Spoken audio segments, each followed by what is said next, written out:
Hi guys, welcome to our channel Telugu audio stories with Maitri. నా channel ని తప్పకుండా subscribe చేసుకోండి. తప్పకుండా లైక్ చేయండి, షేర్ చేయండి అండ్ హైప్ ఇవ్వండి. నా ఇష్టసఖి పార్ట్ 120. ఇక లేట్ చేయకుండా స్టోరీలోకి వెళ్ళిపోదాం. తన మాటల్లోని చమత్కారాన్ని చూస్తూ, అవునా, ఇప్పుడు నాకంటే బంగారమే ఎక్కువ మీకు అంటూ ఆమెని రెండు చేతులతో గట్టిగా చుట్టుకొని అతని గడ్డంతో ఆమె చెంపలకి మెడకి రాస్తూ కితకితలు పెట్టాడు దేవాంశ్. సారీ సారీ, ఊరికి జోక్ చేశాను, మీరే ఎక్కువ, సారీ వదలండి అంటూ నవ్వలేక ఆయాసపడుతూ అరుస్తుంది ఈషిక. అంజలి అన్ని ప్యాక్ చేసుకుంది. కానీ వైభవ్ తనని ఆపే ప్రయత్నం చెయ్యలేదు. అది క్లియర్ గా అర్థమయ్యింది అంజలికి. అతను రూమ్ లోంచి వెళ్ళిపోగానే అప్పటి వరకు ప్యాకింగ్ చేసింది అలాగే వదిలేసి నీరసంగా కూర్చుండిపోయింది అంజలి. నెక్స్ట్ ఏం చేయాలో ఆమెకు అర్థం కావడం లేదు. సలహా కోసం షీలాని చూస్తే తన మెంటల్ కండిషన్ బాలేదు. పోనీ ఈషికాని సహాయం తీసుకుందాం అంటే తను చాలా టెక్కు చూపిస్తుంది. మొన్న జరిగిన ఇన్సిడెంట్ వల్ల ఇప్పుడే నమ్మేలా లేదు.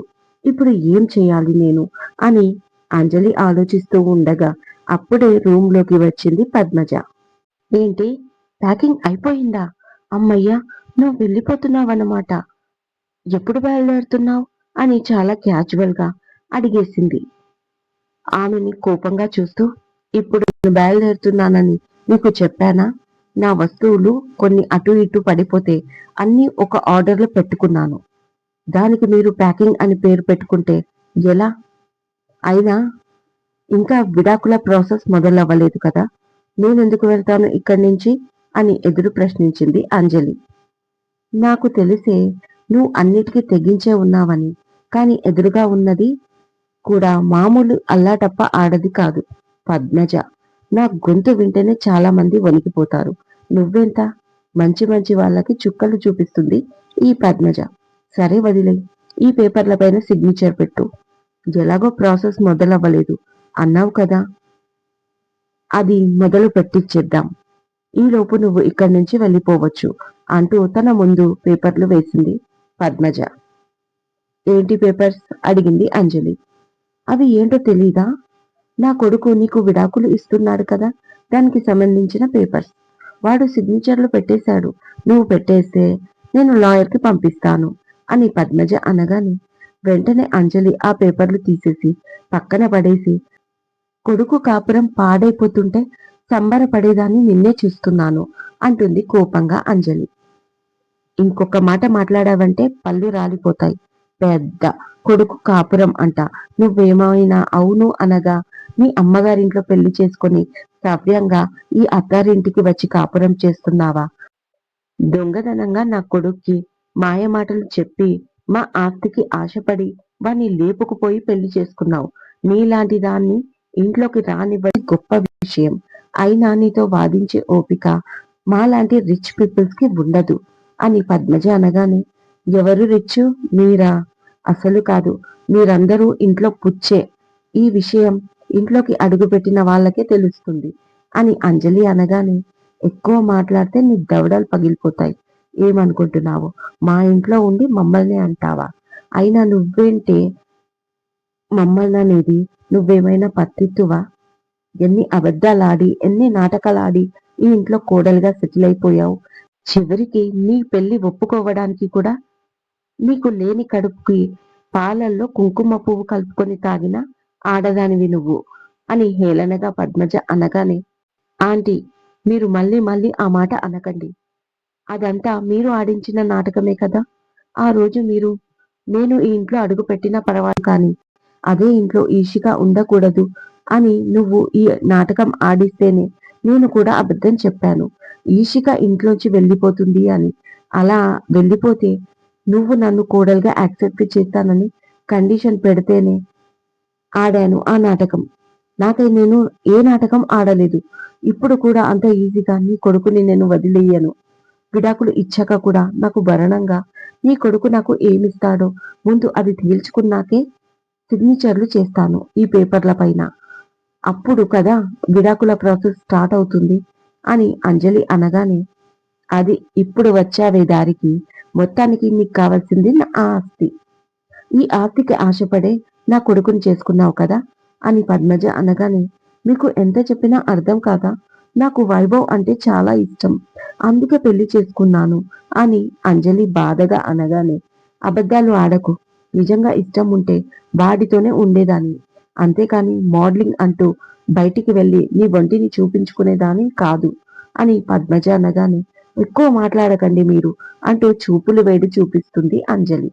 వెంటనే తన చెయ్యి పట్టుకొని, ఎవరికి చూపిస్తున్నావే నీ చెయ్యి? నీ కంటికి ఎలా కనిపిస్తున్నాను నేను? నా ఇంట్లో ఉండి నన్ను బెదిరిస్తున్నావా? వెళ్ళు బయటికి అంటూ తన షోల్డర్ పట్టుకొని రూమ్ నుంచి బయటికి గంటేసింది. బట్ ఒక క్షణం పడబోయిన అంజలి నిలదొక్కుకొని నిలబడిపోయింది. ఇప్పుడు తనకిక్కడ చెప్పుకోవడానికి కూడా ఎవరూ లేరు. దాంతో ఏడుపు వచ్చింది. కానీ తమాయించుకొని, నేను నాటకం ఆడాను కానీ మీరు ఇవాళ కొత్తగా మాట్లాడుతున్నారు. మరి ఇషిక విషయంలో ఏం జరిగిందో ఉన్నది ఉన్నట్లు మీ వాళ్ళందరికీ చెప్తే ఏం జరుగుతుందో తెలుసా అని ఏడుపు గొంతుతో అడిగింది అంజలి. అలా అనగానే, ఏం జరుగుతుంది? అసలు నిన్నెవరు నమ్ముతారే ఈ ఇంట్లో? నీ మాటలు నమ్మడానికి అక్క అక్క అంటావు చూడు, నీ కజిన్ సిస్టర్, అదే నిన్ను ఫస్ట్ నమ్మదు. ఇక మా ఇంట్లో వాళ్ళు ఎలా నమ్ముతారు అని పద్మజ అనగానే షాక్ అయిపోయింది అంజలి. నువ్వు ఎప్పుడైతే మా దేవాంష్ని మోసం చేశావో అప్పుడే నువ్వేంటో మా ఇంట్లో వాళ్ళందరికీ తెలిసిపోయింది. అక్కడికి నీ ముఖం చూసి ఇంట్లోకి రానివ్వలేదు. ఈషిక చెల్లెలివి అంటేనే ఈ ఇంట్లోకి నీ ఎంట్రీ జరిగింది. మార్చిపోయినట్టున్నావు. ఇక నేను విప్పన నీ అబద్ధాల చిట్ట. మా దేవాంశిని ప్రేమించాను అన్నావు, అది అబద్ధమే. మళ్ళీ నా కొడుక్కి ప్రముఖ బిజినెస్ మ్యాన్ అదే మా దేవాంశ్ నీకు మోడలింగ్ లో ఆఫర్ ఇచ్చినట్టే ఇచ్చి మరీ నిన్ను వేధిస్తున్నాడు, పెళ్లి చేసుకోమని ఫోర్స్ చేస్తున్నాడు అని చెప్పి నా కొడుకుని తీసుకెళ్లిపోయావు పెళ్లి చేసుకోవడానికి. చెప్పు, అప్పుడు ఎన్ని అబద్ధాలు చెప్పి ఉంటావు? అది మాత్రమేనా? నా కొడుకు కనిపించకపోతే మళ్ళీ ఇక్కడికే వచ్చావు, ఈ ఇంటికి వచ్చి ఈషిక చెల్లెల్ని అంటూ అబద్ధమే చెప్పావు. తర్వాత ఈ ఇషికని ఇంట్లోంచి వెళ్ళిపోవడానికి నాకు హెల్ప్ చేస్తున్నట్టుగా నటిస్తూ నీ పగని తీర్చుకుంటూ మళ్ళీ నీకు కడుపు అని అబద్ధం చెప్పావు. అది బయటపడ్డ రోజు అలా అబద్ధం ఎందుకు చెప్పావు అని మా కుటుంబ సభ్యులు అండ్ వైభవ్ అడిగితే దానికి ఇంకా ఎన్ని అబద్ధాలు చెప్పావు? ఇలా నీ జీవితంలో అన్ని అబద్ధాలే ఉన్నాయి. నువ్వు చెప్తే ఇంకెవరు నమ్ముతారే? ఆల్రెడీ ఇంట్లో నువ్వు ఒక అబద్ధాల పెట్టేవని తెలిసిపోయింది. ఎంత మొత్తుకున్నా ఎవరు నమ్మరు. నీ క్యారెక్టర్ అలాంటిది అని పద్మజ అనగానే ఒక క్షణం అక్కడ నిలబడాలి అనిపించలేదు అంజలికి. వెంటనే కోపంగా బయటికి వెళ్ళిపోయింది. అలా ఏడుస్తూ వెళ్లి గార్డెన్ లో కూర్చుంది ఒక చెట్టుకి. ఫస్ట్ టైం తనకి చాలా చాలా ఒంటరిగా అనిపిస్తుంది. జీవితంలో ఎన్నో చూసింది వరిగానే. తన జీవితాన్ని స్టార్ట్ చేసింది ధైర్యంగా. తండ్రితో గొడవపడి మరి బయటికి వచ్చింది. కానీ ఏ రోజు ఇంత బాధ ఎప్పుడూ కలగలేదు అంజలికి. ఇక చాలాసేపు అలాగే ఏడుస్తూ కూర్చుంది. కాసేపు అయ్యాక వెనక నుంచి ఎక్స్క్యూజ్ మీ అని వినిపించింది. వెనక్కి తిరిగి చూస్తే అక్కడ రాకీ తన డాగ్ ని పట్టుకొని నిలబడ్డాడు. ఏంటి అన్నట్టుగా చూసింది, కానీ అడగలేదు అంజలి రాకీని. ఈ చెట్టు పైన హనీబీస్ ఉన్నాయి, ఇక్కడ కూర్చోవద్దని సెక్యూరిటీ అంకుల్ మెన్షన్ చేశారు అని చెప్పేసి కామ్గా తన డాగ్ ని తీసుకొని పక్కకి వెళ్ళిపోయాడు రాకీ. చాలా ఏళ్ల తర్వాత వాడు తనతో మాట్లాడడం అలాగే చూస్తూ ఉండిపోయింది వాణ్ణి అంజలి.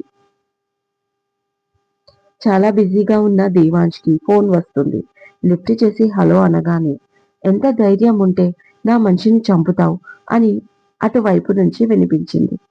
ఎవరు మీరు? నా ధైర్యం గురించి అడుగుతున్నారు? సీరియస్ గా అడిగాడు వర్క్ చేస్తున్న దేవాంశ్. ఆ వర్క్ ని వదిలేసి, నేను ఎవరనేది నీకు తెలీదా? నువ్వు బిజినెస్ మ్యాన్వి కదా, నువ్వు కూడా చంపుతావా నాలాగా అడిగాడు అటువైపు నుంచి. నువ్వు డబ్బు కోసం మనుషుల్ని చంపుతావు, కానీ నేను అలాంటి అవసరాల కోసం అనవసరంగా చంపను. నా వాళ్ళ జోలికి వస్తే అది ఎవరైనా సరే అడ్డంగా నరికేస్తాను. చివరికి నువ్వైనా. కాంప్రమైజ్ అనేది ఉండదు నా ఖాతాలో అన్నాడు దేవాంశ్ ఘాటుగా. దేవాంశ్ ఇంత పెద్ద మునగాడివా నువ్వు అని అడిగాడు అటువైపు నుంచి. తెలీదు. నువ్వు చెప్పావు అంటే గ్యారంటీగా అయ్యుంటాను. ఇంతకీ ఫోన్ ఎందుకు చేశావో చెప్పలేదు. లేదంటే కాల్ కట్ చెయ్యి. నాకు చాలా వర్క్ ఉంది అన్నాడు దేవాంశ్. నేనెవరో తెలియక పెట్టుకున్నావు అనగానే, తెలుసుకున్నా పెట్టుకుంటాను. ఎందుకంటే నేనెవ్వరికి భయపడను. ఇంతకీ నువ్వు ఎవరో చెప్పలేదు నీ పరిచయం అని దేవాంశ్ అనగానే, సులేమాన్ పవర్ పేరు వినే ఉంటావు అన్నాడు. విన్నాను. నీ పేరులో పవర్ ఉంటుందేమో, కానీ నా బ్లడ్ లోనే పవర్ ఉంది. ఎనీవే కాల్ ఎందుకు చేశావు మిస్టర్ పవర్ అని అడిగాడు దేవాంశ్. నా మేనల్లుడిని ఎందుకు చంపావు అని అడగగానే, ఆ ఎదవలకి నేను ఎంట్రీ ఇవ్వగానే చెప్పాను. సారీ చూపించాను నేనేంటో. అయినా కూడా వాడు నా భార్య పైన మళ్ళీ అటాక్ కి ట్రై చేశాడు. అది నేనుండగా ఇక చూస్తూ ఎలా ఊరుకునేది? అందుకే శాంపుల్ చూశాక కూడా ఒప్పుకోలేదు. దొంగ దెబ్బ కొట్టాలని చూశాడు. అందుకే వాణ్ణి పరలోకం పార్సల్ చేశాను అని దేవాంశ్ అనగానే, మిగతా వాళ్ళనేం చేశావు గట్టిగా అరిచాడు ఫోన్లో. ఇంకా ఏమీ చేయలేదు. నా దగ్గరే కుక్కల్లా కట్టేసి పెట్టాను. వదలాలా లేపేయాలా అనేది కూడా ఇంకా డిసైడ్ అవ్వలేదు. ఇంతలో నీ ఫోన్ వచ్చింది. ఇప్పుడు చెప్పు ఏం చెయ్యాలి? ఇవ్వాలా వాళ్ళని దేవాంశ్ అనగానే, ఏంట్రా నీ ధైర్యం అడిగాడు సులేమాన్ పవర్.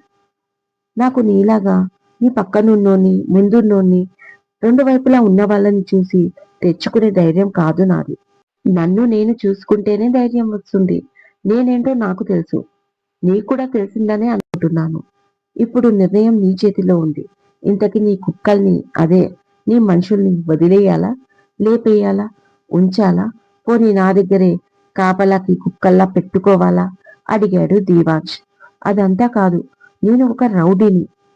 నేను ఇలాంటి కమిట్మెంట్స్ కి ఒప్పుకుంటాను డబ్బు కోసం. వేరే వాళ్ళ ప్రాణాలు తీస్తాను. అది నా ప్రొఫెషనల్. నీకు బిజినెస్ ఎలాగో ఇది నాకు అలాగా. నా గురించి అంతా తెలిసి కూడా నా మనుషుల్ని నువ్వు నీ ఆధీనంలో ఉంచుకున్నావంటే నేను ఎలా అర్థం చేసుకోవాలి దేవాంశ్ మిట్టల్ అని అడిగాడు పవర్.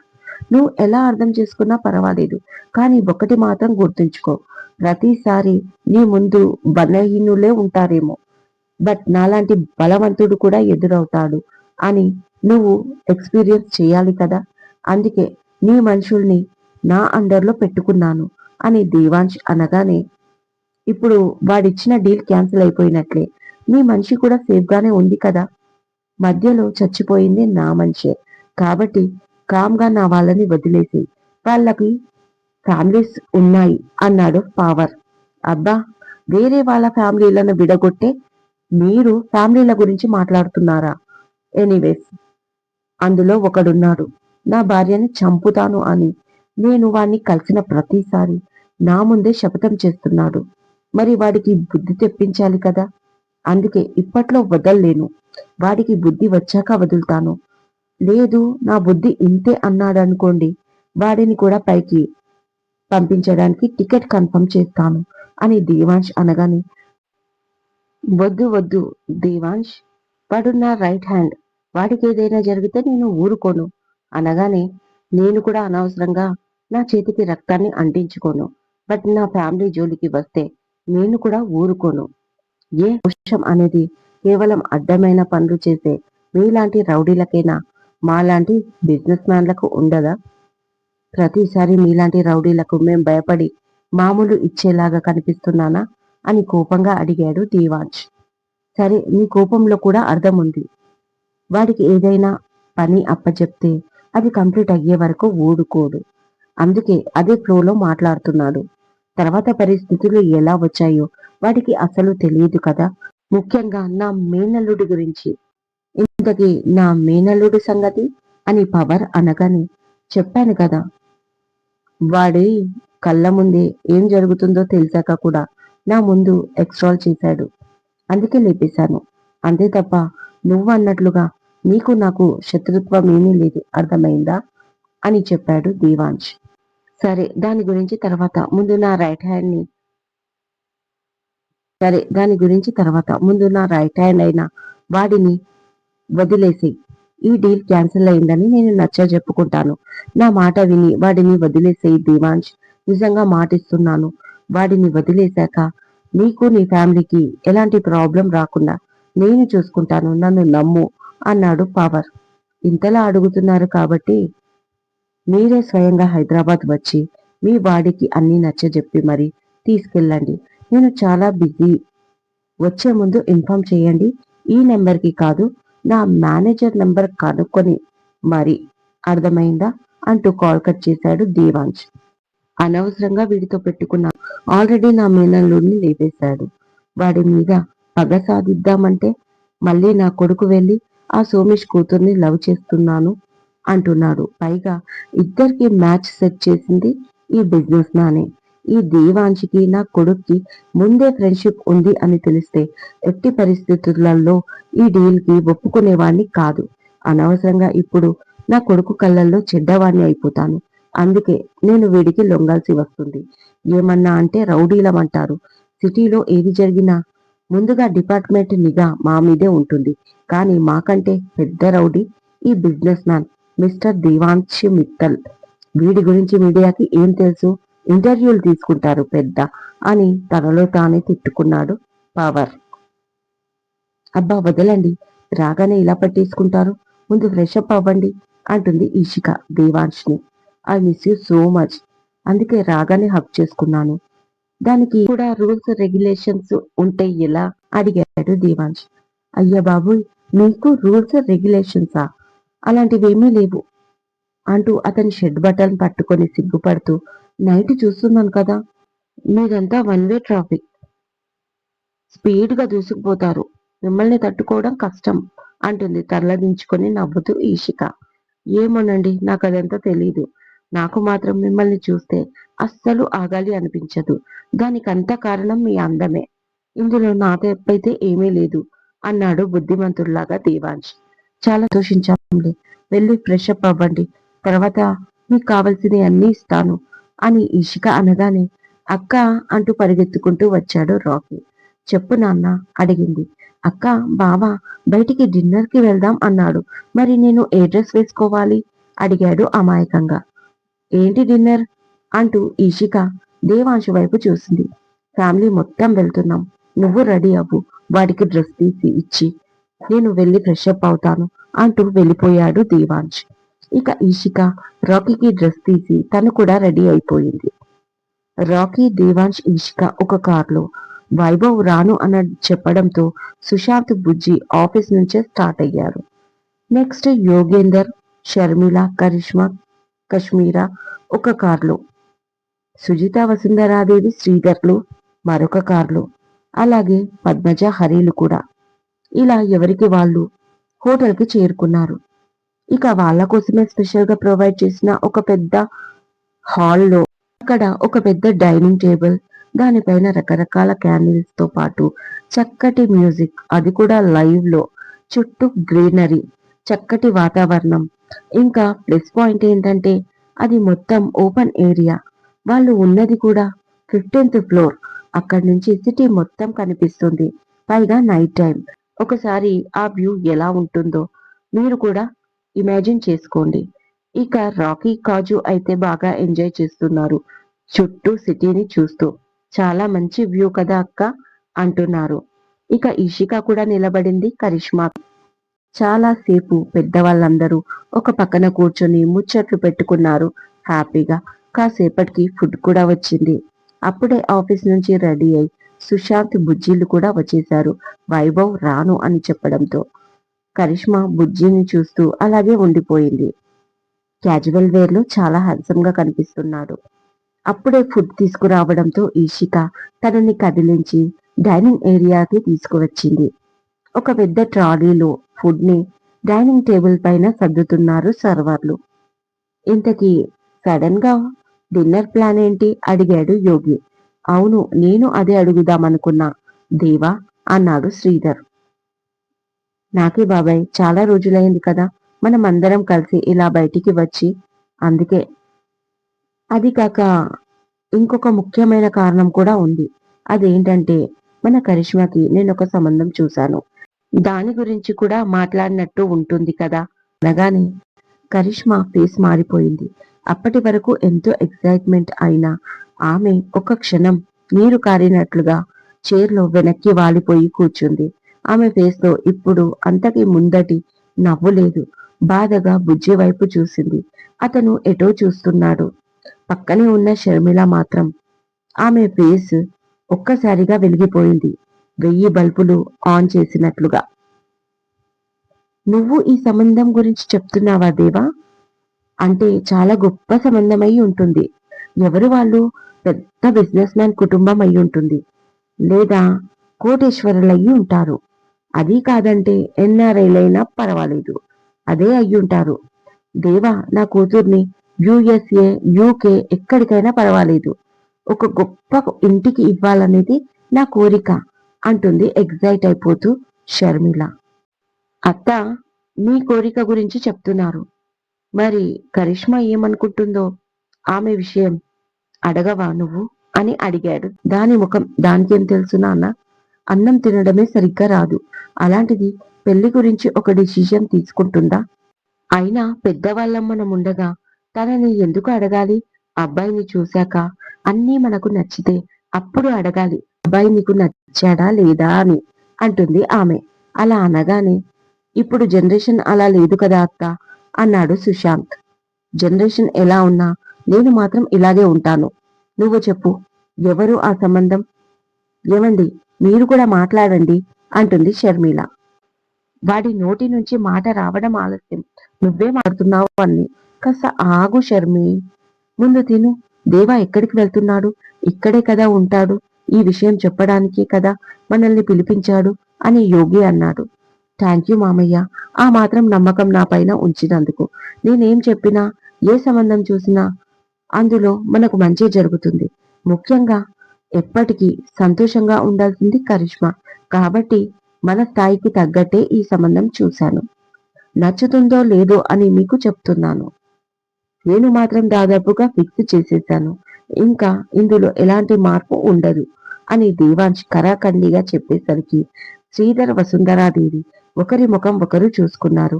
ఈషిక అయితే ఏమీ ఆలోచించలేకపోతుంది. ఇక బాధగా కరిష్మా వైపు చూసింది. కరిష్మా ఫీలింగ్ లెస్ గా ఫేస్ పెట్టి ఎటో చూస్తుంది. ఇప్పుడు ఆమెను చూస్తే బుజ్జి వైపు చూడబుద్ధి అవ్వలేదు. ఇక బుజ్జి ఇంకా వ్యతిరేకంగా సుశాంత్తో ఏదో మాట్లాడి నవ్వుతూ ఉన్నాడు. అతనికి తెలుసు అతని పొజిషన్ ఏంటో. అందుకే దేనిపైన అతను ఆశపడడం లేదు. ఇదండి ఇవాళటి ఎపిసోడ్. ఈ ఎపిసోడ్ మీకు నచ్చినట్టు అయితే నాకు కామెంట్ లో చెప్పండి. అలాగే లైక్ చేయండి, షేర్ చేయండి, హైప్ ఇవ్వండి, సబ్స్క్రైబ్ చేసుకోండి నా ఛానల్ని. మరొక మంచి ఎపిసోడ్తో మీ ముందు ఉంటాను.